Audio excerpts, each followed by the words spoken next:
ನಮಸ್ಕಾರ. ನೀವು ನೋಡ್ತಾ ಇದ್ದೀರಾ ಉತ್ತರ ಕರ್ನಾಟಕ ಸುದ್ದಿವಾಹಿನಿ. ನಾನು ಪ್ರಿಯಾ ಶ್ರೀಗುರು. ಕಳೆದ 6 ವರ್ಷಗಳಿಂದ ನೆನಗುದಿಗೆ ಬಿದ್ದಿದ್ದ ಚಾಮನೂರು ನರಿಬೋಳ ಸೇತುವೆ ಕಾಮಗಾರಿ ಆರಂಭಕ್ಕೆ ಒತ್ತಾಯಿಸಿ ಕಳೆದ 10 ದಿನಗಳಿಂದ ನಡೆಯುತ್ತಿದ್ದ ಹೋರಾಟ ಕೊನೆಗೂ ತಾರ್ಕಿಕ ಅಂತ್ಯ ಕಂಡಿದೆ.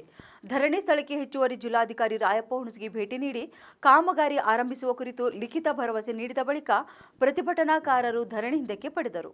ಚಾಮನೂರು ಸಮೀಪ ಭೀಮಾ ನದಿ ದಂಡೆ ಮೇಲೆ ಕಳೆದ 10 ದಿನಗಳಿಂದ ಗ್ರಾಮಸ್ಥರು ಅಹೋರಾತ್ರಿ ಧರಣಿ ಆರಂಭಿಸಲಾಗಿತ್ತು. ತಹಶೀಲ್ದಾರ್ ನಾಗಯ್ಯ ಹಿರೇಮಠ್ ಹಾಗೂ ಉಪವಿಭಾಗಾಧಿಕಾರಿ ಪ್ರಭುರೆಡ್ಡಿ ಭೇಟಿ ನೀಡಿ ಪ್ರತಿಭಟನಾಕಾರರ ಮನವೊಲಿಸಿದರು. ಆದರೂ ಉಸ್ತುವಾರಿ ಸಚಿವ ಪ್ರಿಯಾಂಕ್ ಖರ್ಗೆ, ಜೇವರ್ಗಿ ಶಾಸಕ ಅಜಯ್ ಸಿಂಗ್ ಇಲ್ಲವೇ ಜಿಲ್ಲಾಧಿಕಾರಿ ಸ್ಥಳಕ್ಕೆ ಭೇಟಿ ನೀಡುವವರೆಗೂ, ಕಾಮಗಾರಿ ಆರಂಭದ ಲಿಖಿತ ಭರವಸೆ ನೀಡುವವರೆಗೂ ಪ್ರತಿಭಟನೆ ವಾಪಸ್ ಪಡೆಯುವುದಿಲ್ಲ ಎಂದು ಬಿಗಿಪಟ್ಟು ಹಿಡಿದು ಕುಳಿತಿದ್ದರು.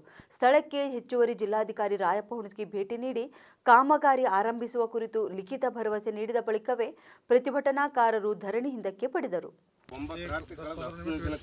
ಹೋರಾಟ ಇವತ್ತಿನ ದಿವಸ ಏನು ಪ್ರಾರಂಭ ಆಗಿತ್ತು, ಆ ಒಂದು ಹೋರಾಟಕ್ಕೆ ನರಿಬೋಳದಾಗಿರ್ಬೋದು ಮತ್ತು ಚಾಮನೂರು ಗ್ರಾಮಸ್ಥರಾಗಿರ್ಬೋದು ಎಲ್ಲರೂ ಏನು ಸಹಕಾರ ನೀಡಿದ್ದಾರೆ ಅವರಿಗೂ ಮತ್ತು ಜಿಲ್ಲಾ ಮಟ್ಟದ ಭಾರತೀಯ ಜನತಾ ಪಕ್ಷದ ಜಿಲ್ಲಾಧ್ಯಕ್ಷರಾಗಿರ್ತಕ್ಕಂಥ ಜನಪರ ಕಾಳಜಿಯವರಾಗಿರ್ತಕ್ಕಂಥ ಶಿವರಾಜ್ ಪಾಟೀಲ್ ಸೇರಿದಂತೆ ಅವರೆಲ್ಲ ತಂಡಕ್ಕೂ ಮತ್ತು ಈ ಒಂದು ಹೋರಾಟಕ್ಕೆ ಸ್ಪಂದಿಸಿ ಸುಮಾರು ಸರಿ ನಮ್ಮ ಮನವೊಲಿಸಲು ಪ್ರಯತ್ನ ಪಟ್ಟಿರ್ತಕ್ಕಂಥ ಜೇವರ್ಗಿ ಚಿತ್ತಾಪುರದ ತಹಶೀಲ್ದಾರ್ ಸಾಹೇಬರಾಗಿರ್ಬೋದು, ಎಲ್ಲ ಪೊಲೀಸ್ ಇಲಾಖೆ ಆಗಿರ್ಬೋದು ಮತ್ತು ಇವತ್ತಿನ ದಿವಸ ಬಂದು ಈ ಒಂದು ಹೋರಾಟದ ಒಂದು ಅಂತಿಮ ಎಲ್ಲ ಭರವಸೆ ನೀಡಿ ಕೆಲಸ ಪ್ರಾರಂಭ ಮಾಡ್ತೀವಿ ಅಂತಕ್ಕಂಥ ಒಂದು ಭರವಸೆ ನೀಡಿ ಆ ಒಂದು ಕಾಳಜಿ ತೋರಿಸಿರ್ತಕ್ಕಂಥ ಕಲಬುರಗಿಯಿಂದ ಶ್ರೀಮಂತ AC ಸರ್ ಅವರಿಗೂ ಕೂಡ ADC ಸರ್ ಅವರಿಗೂ ಮತ್ತು CM AC ಸಾಹೇಬ್ರವರಿಗೂ ಎಲ್ಲರಿಗೂ ಕೂಡ 2 ಗ್ರಾಮದ ಜನತೆಯ ಪರವಾಗಿ ಮತ್ತು ಇಲ್ಲಿಗೆ ಬಂದಿರತಕ್ಕಂಥ ಎಲ್ಲ ಇಲಾಖೆಯವರಿಗೂ ಮತ್ತು ಪೊಲೀಸ್ ಇಲಾಖೆ ಮತ್ತೊಮ್ಮೆ ಒಂದನೇ ಅಭಿನಂದಿಸ್ತಾ ಈ ಕಾರ್ಯ ಆದಷ್ಟು ಬೇಗ ನಿಮ್ಮ ಮೇಲೆ ಭರವಸೆ ಇಟ್ಟಿದ್ದೀವಿ. 2 ಊರಿನ ಗ್ರಾಮಸ್ಥರು ತಾವು ಕಾಳಜಿಯಿಂದ ಮತ್ತೊಮ್ಮೆ ಹೋರಾಟಕ್ಕೆ ಅವಕಾಶ ನೀಡದೆ ಚಾಲೂ ಮಾಡಬೇಕಂತೇಳಿ ತಮ್ಮಲ್ಲಿ